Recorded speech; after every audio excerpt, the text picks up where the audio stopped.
Եվ այսպես հարգելի բարեկամներ, հրատապ եւ արտակարգ տեղեկատվություն։ Ռուսական առաջին ալիքի եթերում սկանդալային իրադարձություն է տեղի ունեցել։ Իրավիճակը դուրս է եկել վերահսկողությունից, քանզի Ռուսաստանի Դաշնության պետական հեռուստաընկերության ուղիղ եթերում ցուցադրվել են կադրեր, որոնք որ մեծ իրարանցում են առաջացրել ոչ միայն Ադրբեջանում, այլ նաև ընդհուպ Թուրքիայում։ Բան հասել է անգամ նրան, որ եթերից ընդամենը րոպեներ հետո Ադրբեջանի նախագահ Իլհամ Ալիևը անմիջապես հեռախոսազրույցով կապվել է Ռուսաստանի նախագահ Վլադիմիր Պուտինի հետ։ Ինչ է կատարվել եւ ինչպես է ստացվել, որ ռուսական պետական ալիքի ուղիղ եթերում հայտնվել են այդ կարգի սենսացիոն տողեր, բացառիկ եւ ուշագրավ մանրամասներ։ Եվ այսպես հարգելի բարեկամներ, ինչպես շատերը տեղյակ եք, շաբաթվա նորություններ հաղորդաշարը վարում է Ռուսաստանում եւ հետխորհրդային երկրներում բավական հայտնի հեռուստամեկնաբան եւ լրագրող Դմիտրի Կիսիլյովը։ Մինչ անդրադառնալը Կիսիլյովի եթերում եղած սկանդալին եւ նրա արձագանքին այդ ամենի հետ կապված, ինչպես նաեւ Ալիևի եւ Պուտինի զրույցին, շատ կարճ եւ համառոտ հիշեցնենք, որ Կիսիլյովը Հայաստան ժամանելու ընթացքում ասել էր, որ Ադրբեջանը Ռուսաստանի ձենքը գնում է կայուն արժույթով, իսկ Հայաստանի դեպքում իրավիճակը բոլորովին այլ է։ Ռոսիա Սիվոդնիա տեղեկատվական գործակալության ղեկավար Դմիտրի Կիսիլյովը ասել էր ու ընդգծել, որ Ռուսաստանի Դաշնությունը զենք է մատակարարում միջազգային շուկա, որտեղից էլ Ադրբեջանը եւ ոչ միայն գնում են այդ զենքերը։ Քաղաքականացնել պետք չէ, այդ առևտուրը պահպանում է Ադրբեջանի եւ Ռուսաստանի հարաբերությունները։ Գործնական հարաբերությունները ավելի լավ են, քան հարաբերությունների բացակայությունը առհասարակ։ Ռուսաստանը զենք վաճառելով Ադրբեջանին կառավարում է Ադրբեջանը, ասել էր Կիսիլյովը եւ շեշտել, որ կառավարումը այս համաստեղծում նշանակում է նաեւ վերահսկում։ Նրա խոսքով այդ կարևոր հարաբերությունների բացակայությունը վերահսկողության բաց թողում է։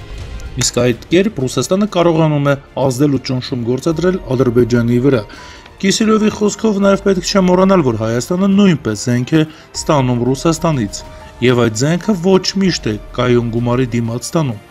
Ռուսաստանը կայուն գումար է ստանում Ադրբեջանից, զարգացնում իր ռազմարտունաբերական համալիրն ու զենք ուղարկում Հայաստան, ասել էր Կիսիլյովը։ Ըստ նրա Ռուսաստանը ստիպված է պահպանել հավասարակշռություն այս տարածաշրջանում եւ չի կարելի մոռանալ, որ զենքը ինքն իրեն չի կրակում, այլ կրակում են մարդիկ։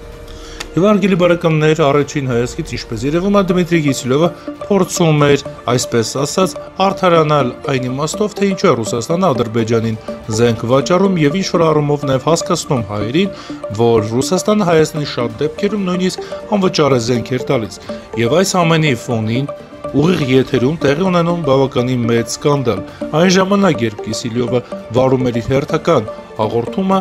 էկրանի վրա հայտնվում են Արցախին վերաբերող կադրեր, այնուհետև էկրանի վրա գրվում է Ղարաբաղը Հայաստան է։ Այդ վերտառության գրությունը մի քանի վայրկյան երևում է ռուսական պետական հեռուստալիքի ամենառեյտինգային հաղորդման ընթացքում, մինչև որ հաղորդաշարի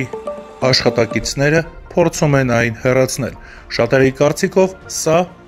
բավական պրոֆեսիոնալ կերպով կազմակերպված, այսպես ասած, հակերային հարձակում էր հեռուստատեսության վրա, եւ որ իրենք հաղորդման հեղինակները որևէ միտում չեն ունեցել այդ կարգի